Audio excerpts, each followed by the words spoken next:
नमस्कार, मैं कौशलेंद्र स्व स्पिरिचुअल फाउंडेशन में आपका स्वागत करता हूं।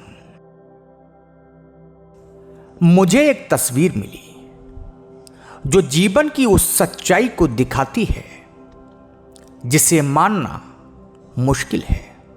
इस आर्ट वर्क को मेमेंटो मोरी कहा जाता है। जरा ध्यान से देखना, इसमें एक सांप अपनी पूंछ को खा रहा है। इस सांप को ओरोबोरस कहते हैं। यह कोई आम सांप नहीं है, यह जीवन और मृत्यु के चक्र का प्रतीक है। यह बताता है कि कोई अंत नहीं होता। सोचो, एक जंगल आग में जलकर राख हो जाए तो लोग कहेंगे कि सब कुछ खत्म हो गया। लेकिन कुछ दिन के बाद वही राख नई जिंदगी को जन्म देती है। छोटे छोटे पौधे उगने लगते हैं। जो जल चुका था वही अब उन पौधों का पोषण बन चुका है, और यही जीवन का नियम है। अब कुछ तस्वीरों को गौर से देखो। इसमें सूर्य और चंद्रमा भी दिखेंगे। ये ब्रह्मांड में चल रहे चक्र का प्रतीक है। एक ऐसा लूप जो कभी खत्म नहीं होता। इसके ऊपर ध्यान से देखो तो एक ओवर ग्लास यानी रेत घड़ी भी रखी है जो समय के बहाव को दिखाती है। लेकिन ये सब बाहरी दुनिया की बातें हैं। असल बात तो उस चीज की है जो इन सब से परे है, जो हर चीज के पीछे है मगर दिखती नहीं, जिसे हम शून्यता कहते हैं।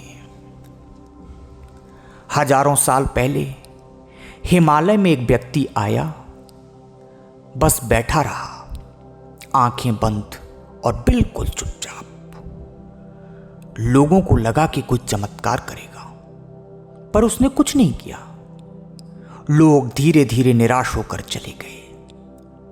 लेकिन 7 लोग रह गए। उन्होंने उसकी शांति में कुछ खोज लिया था। उन्होंने उसे आदि योगी कहा।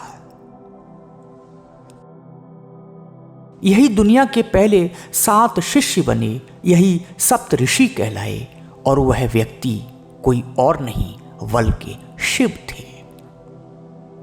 शिव दुनिया के पहले योगी। अब सवाल यह है कि शिव कौन है?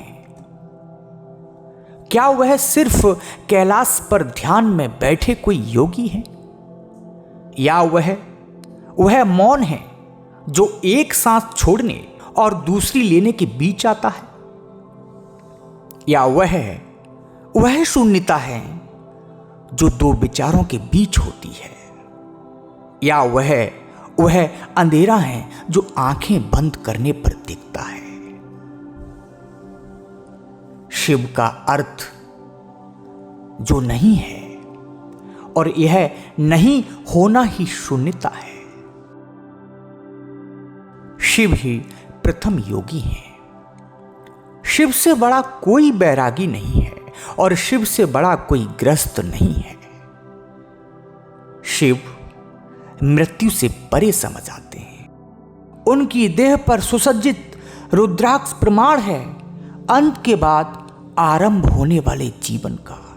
एक बीज में ही वो शक्ति है कि वो पुनः जीवन निर्माण कर सकें। मृत्यु और जन्म के मध्य जो आश्रय है वो शिव है। मां पार्वती ने इतने तप किए, परंतु शिव ने उनकी तपस्या स्वीकार नहीं की। उन्हें पार्वती से प्रेम भक्ति की अपेक्षा थी। जब तक प्रेम को भक्ति ना बनाया जाए, प्रेम पोषित नहीं होता है। यही बात शिव पार्वती को समझाना चाहते थे। माता पार्वती ने जब इस गूढ़ रहस्य को समझा, तब वो शिव जोगी की जोगन बन गई और वर्षों तक एक तपस्विनी बनकर प्रेम भक्ति को प्राप्त किया। तब शिवजी ने अपनी पार्वती के प्रति स्वयं को पूर्णतः समर्पित किया और दाम्पत्य का एक ऐसा उदाहरण प्रस्तुत किया जिसका अंश मात्र भी आज तक कोई प्राणी नहीं पा सका है।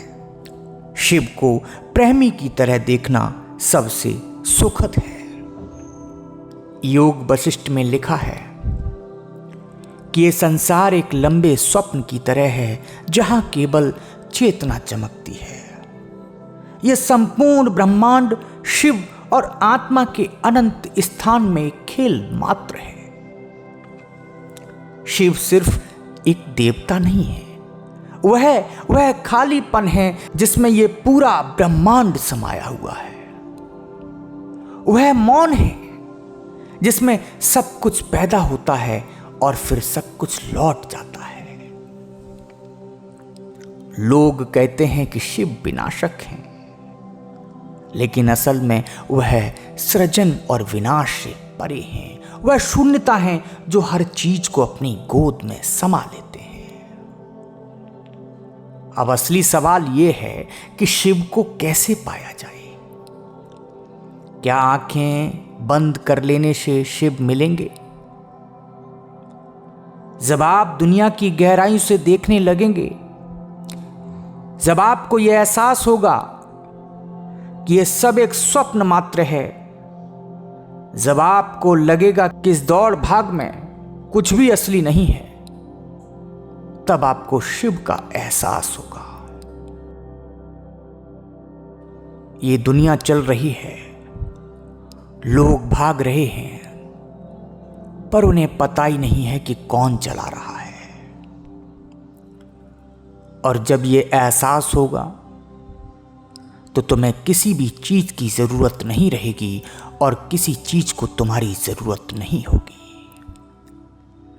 यही है वह शून्य नृत्य, जहां से हर चीज जन्म लेती है और जहां सब कुछ वापस लौट जाता है। यही शिव हैं और यही शून्यता।